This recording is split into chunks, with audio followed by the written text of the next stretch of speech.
já viveu algum desses processos de autoconhecimento que te ajudou de verdade, mas sem competir com a sua fé?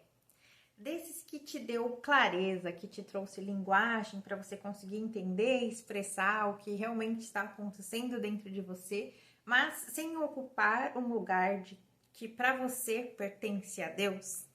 Pois é, para nós, em especial mulheres cristãs, é comum nós já vivenciarmos aquela dúvida entre será que realmente eu posso buscar auxílio, ajuda para questões mentais e emocionais sem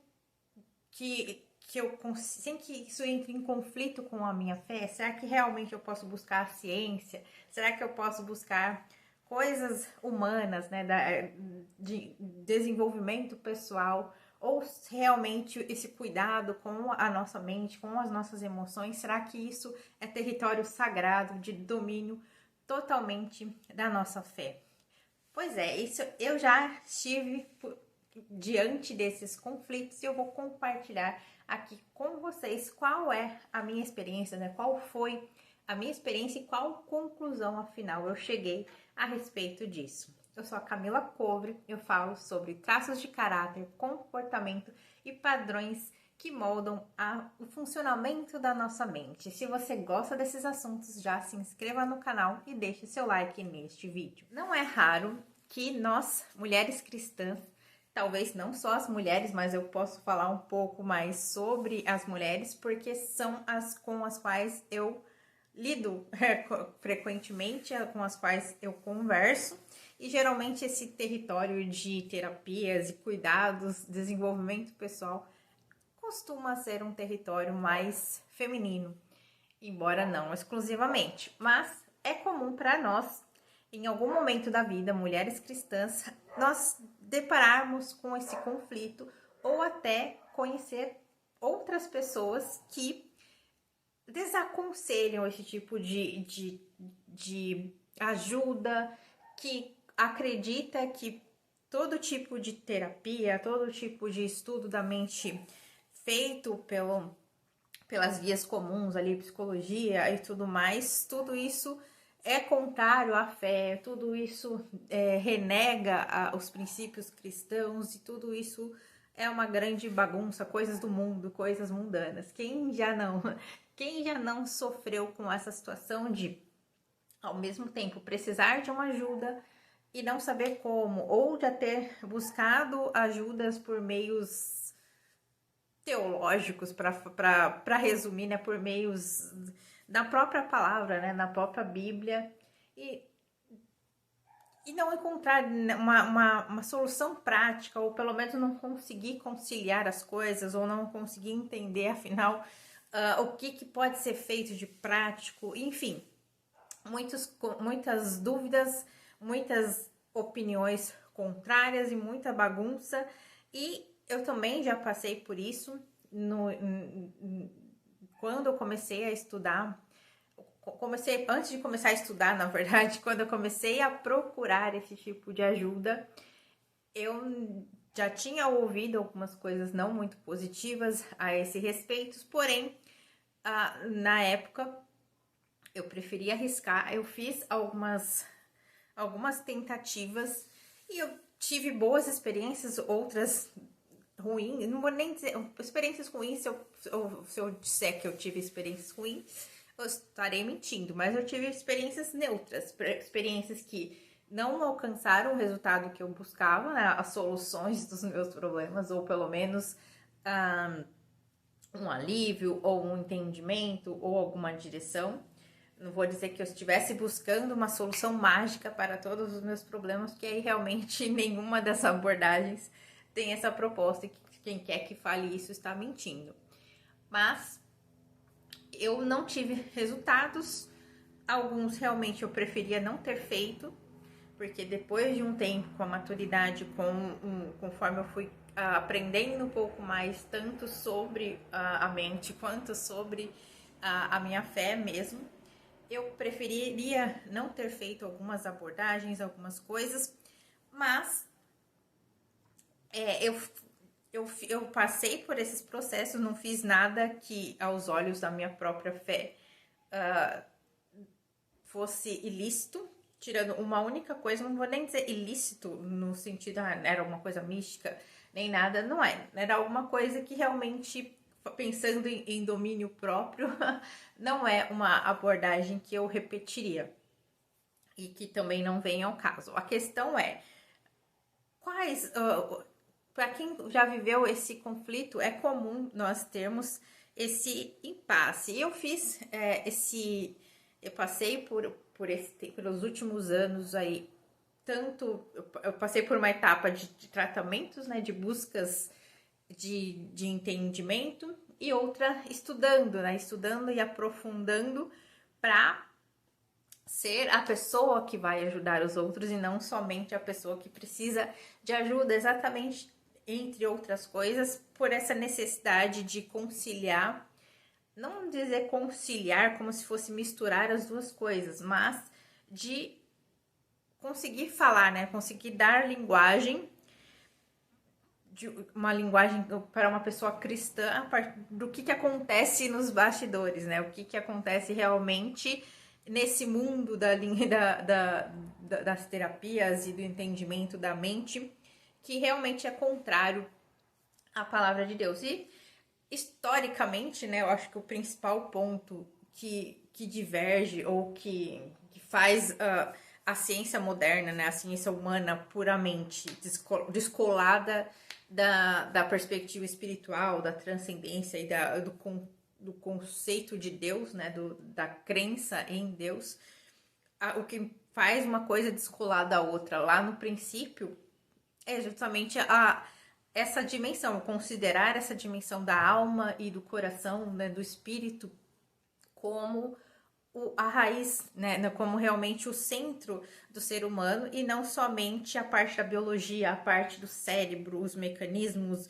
os neurotransmissores, toda essa parte biológica que torna o homem como se fosse uma máquina ajustável, uma máquina que dá para colocar num tubo de ensaio e sair alguma coisa resolvida, alguma coisa igual, alguma coisa diferente, enfim. Entre outras coisas, o principal é justamente esse descolamento da perspectiva metafísica, né? Da perspectiva a partir de Deus e outras coisas que regem o ser humano, além da biologia, né? Além do cérebro, além da atividade elétrica do cérebro, dos neurotransmissores, como eu já falei. Historicamente, sobre o que eu fui estudar, né, da história, tanto da psicologia, psiquiatria, enfim, afins, foi um dos pontos que eu coloquei, que eu identifiquei, né, da raiz do problema, foi isso. Porém, contudo, entretanto, ao mesmo tempo em que se pretende separar as coisas, na prática não dá. Na prática não dá, e realmente existe hoje, colocando o tempo na linha de hoje, existem muitos terapeutas, muitos psicólogos, psicanalistas que são cristãos e que já entenderam essa dinâmica. E uma coisa que foi muito importante para mim foi aprender a separar as coisas, entre a separar profissionais, né, indivíduos que não têm a mesma fé que eu, e portanto os valores e princípios deles vão levar eles para direções completamente diferentes, e a técnica. Então existem nesse meio tempo, nessa bagunça toda, as técnicas, assim como existe a psicologia, existe a medicina, a engenharia, o direito, que são coisas que homens, né, seres humanos construíram a partir da lógica, a partir da ciência, a partir do conhecimento, e que por si só são neutras, por si só podem ser usadas para o bem ou para o mal, e elas sozinhas, elas não são contrárias à palavra de Deus.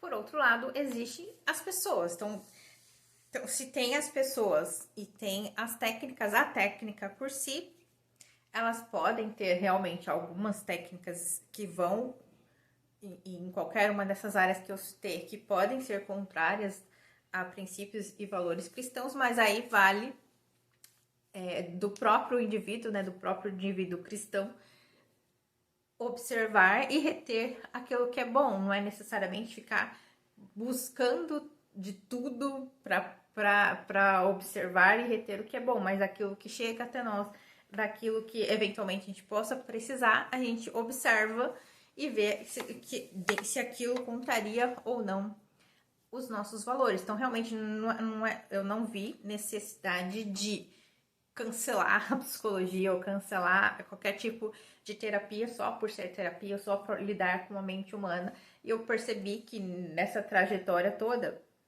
o ponto não é a abordagem, não é a psicoterapia, mas as pessoas por trás daquela abordagem, né? O profissional que está ali à minha frente, o que ele acredita, porque realmente os valores, por mais que eticamente não seja possível, né? Não seja desejável misturar a religião da pessoa com a prática clínica, a verdade é que quando nós temos nossos valores, nossos princípios, isso norteia tudo que a gente fala, tudo que a gente acredita, e mesmo que a gente não estejamos falando propriamente de nenhuma religião, nenhum ritual, nenhuma crença em qualquer coisa que religiosamente que a pessoa acredite, mas a boca fala aquilo que o coração está cheio. Então, se nós temos certas crenças, independente de religiosas ou não, aquilo, tudo que a gente fala, tudo que a gente transmite, acredita, vai permear aquelas crenças, né, aqueles valores que a gente tem. Então, do mesmo modo que crenças ideológicas, crenças de qualquer outra natureza que não seja religiosa, também interfere no comportamento, nas ações, nas escolhas das pessoas. Então, realmente, é aquilo. Nós, como cristãos, nós temos as nossas... como que eu posso dizer? As nossas diretrizes, né? Aquilo que nos norteia. Não é nem um livro de regras de não pode, mas uma coisa de que eu sei as consequências daquilo. Eu estou avisada. Não é sobre só seguir regras por seguir regras, mas entender quais são os efeitos daquilo na nossa vida e quais as escolhas que nós temos para fazer. Nós temos uma força extra, né? Nós temos um poder, de acordo com aquilo que a gente acredita, que nos ajuda a resistir, mas ainda assim nós temos a nossa própria responsabilidade, nós temos os nossos próprios meios e as nossas próprias escolhas a cumprir, por isso que a gente precisa realmente tomar cuidado com tudo, mas não necessariamente por ser terapia, mas nós temos que tomar cuidado com outros seres humanos, em especial os que não têm a mesma fé que a gente, mas não somente, né? Porque realmente mesmo quem tem a mesma fé que nós, pode estar contaminado com outras coisas de ideologias e outras coisas que são mais sorrateiras e menos óbvias, mas ainda assim são coisas que não são edificantes, são coisas que não são positivas para ninguém. Mas o que afinal me ajudou a me organizar, a melhorar um pouco, entender um pouco mais como eu funciono e que realmente não entrou em conflito com a minha fé. Ao contrário, quando eu comecei a entender da análise corporal, né, que é essa técnica que me ajudou, quando eu conheci a análise corporal, eu passei a dar mais glória a Deus ainda, porque eu identifiquei que Deus é tão maravilhoso que, embora a nossa raça humana esteja corrompida pelo pecado, nós não estejamos na nossa melhor forma desde a queda, ainda assim o ser humano, ele é incrivelmente belo, incrivelmente complexo. Nós ainda temos grandes marcas de que a mão de Deus estava aqui, que da mão de Deus que nos criou, não só toda essa parte que eu já falei, né, da biologia do ser humano e toda a complexidade do DNA e tudo mais, mas também com a análise corporal, eu identifiquei que nosso corpo, as nossas sensações, as nossas expressões, tudo comunica e tudo revela um mapa sobre como a gente funciona. Ele revela um mapa de várias coisas que aconteceram com as nossas vidas, as nossas situações, nossas circunstâncias, desde quando nós ainda estávamos na barriga da nossa mãe, né? Desde o útero, desde o ventre das nossas mães, o processo de formação dos traços de caráter já estava acontecendo e várias situações que nos marcaram, né, que nos registraram quando a nossa memória ainda nem estava formada, né, a parte do cérebro correspondente à memória ainda estava em formação, só que ainda assim não significa que não existam memórias, né, significa que não tinha um organizador ali daquelas memórias, por isso muitas coisas a gente não lembra, só que estão marcadas no nosso corpo, nas nossas expressões, e existe, né, um mapa de leitura dessas informações por meio de padrões, né, que foram identificados, embora o mapa, né, a ferramenta que nos permite medir esses traços de caráter seja recente, o conceito, né, a teoria, né, o conhecimento que revelou os traços de caráter, né, que os observadores de que certos comportamentos tinham em comum algumas características físicas, algumas características, por exemplo, as bochechinhas mais redondas ou um rostinho mais redondo, uma carinha de parecer mais nova do que é, por exemplo, algumas pessoas têm essa característica em comum e esse traço corresponde ao um traço oral, que é um traço mais emotivo, também é um traço mais comunicativo. Então existem ali algumas correlações entre o formato do corpo e padrões de comportamento, as expressões também, né? Se é um sorriso mais aberto, um sorriso mais contido, vários detalhes no olhar, nos olhos mais conectados, mais desconectados, um olhar mais charmoso, um olhar mais observador. Existem vários detalhes que somados, né, ou avaliados em conjunto formam um mapa de funcionamento da nossa mente. Isso, para mim, é mais uma assinatura de Deus ali no ser humano, porque são conexões e correlações que revelam muito da natureza do ser humano, muito de quem ele é, e são informações muito importantes, muito relevantes, que nos mostram não só um padrão no sentido de um rótulo, você é assim e você funciona assim por causa disso e pronto, é o jeito que você é. Mas o legal da análise corporal é que ela mostra padrões, só que esse padrão tem um lado positivo e um lado negativo, por assim dizer. Ele tem uma forma de funcionar na dor e uma forma de funcionar no recurso.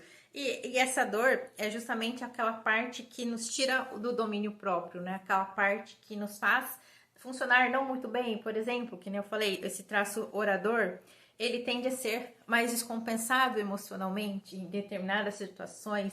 Ele tende a ser mais chorão, tende a ter dificuldade de comunicar o que sente, tende a perder bastante o controle diante de algumas circunstâncias, porque quando ele está na dor, né? Quando ele não está muito bem, quando ele não está em situações favoráveis para o bom funcionamento do traço dele, quando ele não sabe como funciona e se expõe demais a circunstâncias não muito favoráveis, a tendência dele é justamente não funcionar bem, né? A funcionar dessa forma prejudicial para si mesmo. Então, o objetivo principal de entender os padrões não é rotular a pessoa, mas principalmente entender o que dentro das relações, da situação, do ambiente, das funções que ela realiza ao longo da vida, o que diante de tudo aquilo está contribuindo para que ela não funcione muito bem, para que ela perca constantemente o domínio próprio e acabe prejudicando a própria vida e, consequentemente, a própria saúde mental. E foi essa técnica tão prática que o principal foco dela é justamente lidar com as circunstâncias, não é questões mais profundas, mais existenciais, mas ainda que fosse, ela não entraria, creio eu, em conflito com a minha fé, porque por mais que ela tenha esse lado muito objetivo, claro, que eu falei no início, não se pode reduzir o ser humano a apenas questões biofísicas, né? Do funcionamento, né? Claro que eu estou falando que o nosso cérebro, a nossa mente foi... Nosso cérebro não, a nossa mente foi moldada com base em experiências que aconteceram ali, percepções de experiências, não são nem as experiências no sentido quando envolve outras pessoas ou a intenção das outras pessoas, mas como aquilo foi registrado individualmente. E aquelas experiências formam ali algumas tensões, alguns padrões que realmente tem a poda neural, né? Tem uma questão, um monte de questões que formam um trilho, né? Um caminho comum que nós vamos repetindo ao longo da vida. Então, quanto mais a gente repete uma mesma sensação, um mesmo comportamento, aquilo vira um padrão. E existe esse padrão positivo, esse padrão não tão positivo assim, esse padrão doloroso e esse padrão no recurso. Então, quando nós estamos indo em direção àquela percepção que foi dolorosa pra gente lá no início, a gente acaba funcionando não tão bem. Quando a gente sai para a solução que nós mesmos encontramos, no nosso corpo, nosso organismo, nossa mente, encontra uma solução, ela cria recursos para lidar com aquela situação. E quando a gente favorece esses recursos, a tendência é que a gente não fique sendo o tempo todo dominado ali pela perda do domínio próprio, pelo descontrole, pelo descompasso e pelo medo, pelos medos essenciais dos nossos traços. Então, tudo isso é muito objetivo, é muito prático. Tem ali além de identificar os padrões, é possível também traçar soluções, ou pelo menos traçar direções de do que precisa ser feito para que a gente não reforce a dor e também que a gente, como é que se diz? Que a gente fomente os recursos. Cada pessoa tem o seu padrão, cada pessoa tem ali, é mais emotiva ou mais racional. Eu tenho um pouquinho dos dois, todo mundo tem os dois, né? Mas tô falando que quase que na mesma proporção que eu tenho um traço orador muito emotivo e também muito comunicador, que gosta de se comunicar, mas também pode enveredar muito rápido para dificuldade de falar o que sente, pela dificuldade de pensar na hora que deve. Então, eu também tenho um traço muito realizador, que ele tende a ser mais racional, ele é mais executor, ele gosta de pegar e fazer. Por outro lado, quando as coisas não saem muito do jeito dele, é um traço que tende a se irritar muito, é aquele traço que quando não tá muito bem, ele pode ser grosseiro com as pessoas, ainda que sem intenção. Ele acaba desconectando bastante do traço orador e acaba sendo direto e reto demais, e acaba muitas vezes não sendo muito agradável, mesmo que não seja intencional. Em nenhum dos dois casos é intencional, é só um padrão em dor de funcionamento. E é justamente por mais que a palavra já fala que é para alguns comportamentos, né, que nós precisamos, como eu mesmo já falei, o domínio próprio, que não é algo de controle pessoal somente, né? Nós temos falando um pouco da fé cristã, nós temos o Espírito Santo para nos ajudar, é um fruto do Espírito, o domínio próprio, porém também existem as nossas circunstâncias, existem as nossas escolhas que podem contribuir nesse sentido também. É nesse ponto que a análise corporal foi de imensa ajuda por vários motivos. Primeiro, eu não precisei falar o que estava acontecendo comigo quando me vi ali diante da analista corporal que me atendeu, né? Antes de ser analista corporal, eu passei por uma análise corporal e foi incrível, porque era um período em que eu realmente não sabia nomear muito bem as coisas. Eu já tinha passado por alguns processos, eu já tinha saído do zero, mas ainda assim existiam algumas coisas que eu não sabia para onde que eu estava indo. E quando eu passei pela análise, recebi o mapa e eu vi a pessoa me falando coisas que realmente era o ponto da questão, mas eu não sabia nomear, eu não sabia que era aquilo, eu não sabia. Enfim, eu me senti vista, né? Alguém realmente me enxergou, alguém realmente entende o que eu tô precisando, sem que eu mesma conseguisse falar, né? Sem que eu mesma conseguisse dar nomes para isso. Então, o primeiro ponto foi isso. Eu não precisei ficar falando para quem sabe alguém interpretar aquilo que eu falei e chegar no ponto de dor. Não, só de olhar para mim, para os meus traços, para o formato do meu corpo, para as expressões e sensações corporais, tudo aquilo já estava comunicando um monte de coisas e essa comunicação pode ser lida, existe um mapa de leitura dessa comunicação corporal e que revela o padrão da nossa mente. Então eu passei por essa leitura e esse foi o primeiro ponto. O segundo ponto foi, uma vez entendido os padrões, eu realmente entendi que muitas coisas que antes eu considerava defeitos ou questões que eu deveria melhorar, pontos de melhoria, eram na verdade padrões. Tinham os padrões que realmente estavam em dor, que não necessariamente precisavam ser melhorados, eles precisavam estar no recurso, eles precisavam sair do ponto de dor, mas eu não deveria mudá-los, eu deveria só mantê-los no recurso.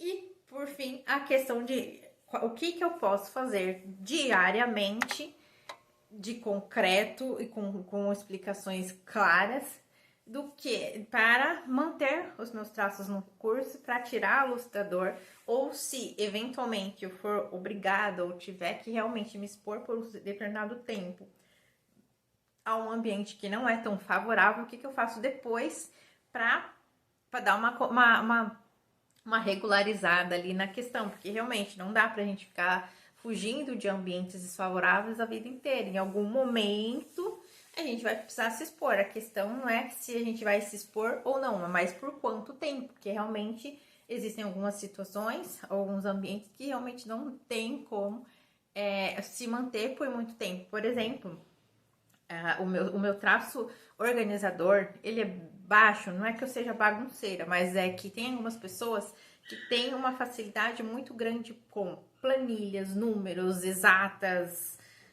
TI. Tem essas pessoas que têm essa facilidade, essa pessoa não sou eu. Por outro lado, as minhas facilidades é execução, oratória, falar. Não é oratória no sentido da disciplina de oratória, eu nem sou tão boa de oratória, mas no sentido de falar, de gostar de falar, de comunicar. Então, existem pessoas que têm facilidades para uma coisa e para outra. Significa que eu não sei fazer nada com planilha? Sim, eu sei fazer e fui obrigada a fazer por muito tempo na minha vida. Só que tinha um custo, era extremamente doloroso. Para mim, eu poderia ficar falando 5 horas seguidas, não ia me cansar tanto quanto ficar 1 hora preenchendo planilha, ficar fazendo controle operacional. Era exaustivo, era chato pra caramba, mas eu tinha que fazer e eu fazia e eu sabia, depois de um determinado tempo eu conseguia contornar isso depois, né? Eu recarregava as minhas baterias depois, porque realmente aquela horinha preenchendo o controle operacional ou então editando PPT, misericórdia, não sei o que é pior. Tudo isso minava bastante, porque era um traço que a bateria dele era pouca, então eu não tinha muita bateria para gastar com esse tipo de atividade. Então o meu traço organizador só servia para eu ter minimamente organizar a minha rotina e seguir, até porque bagunçou a rotina e eu já me perco toda, porque justamente a minha bateria para isso é baixíssima. Então, entender isso me permitiu organizar melhor a minha vida, me permitiu entender melhor como eu funciono e aonde eu poderia e o que eu deveria fazer para viver uma vida saudável.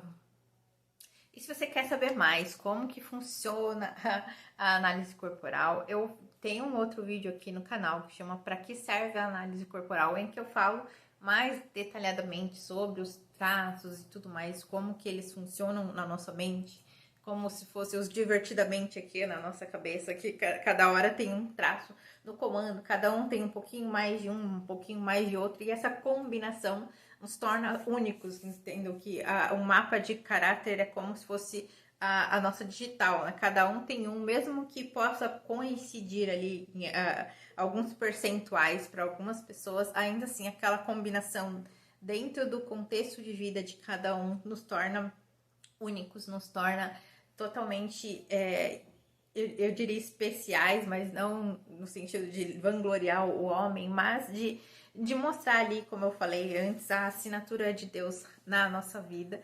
Então, eu recomendo também que você assista esse outro vídeo. E se você já quer entender como você funciona, quer receber o seu próprio mapa e, acima de tudo, também, junto com o mapa, receber uma direção do que fazer para não perder tanto tempo da sua vida como eu perdi da minha antes de conhecer a análise corporal, se forçando a situações que são completamente opostas ao seu melhor recurso, aos seus melhores recursos.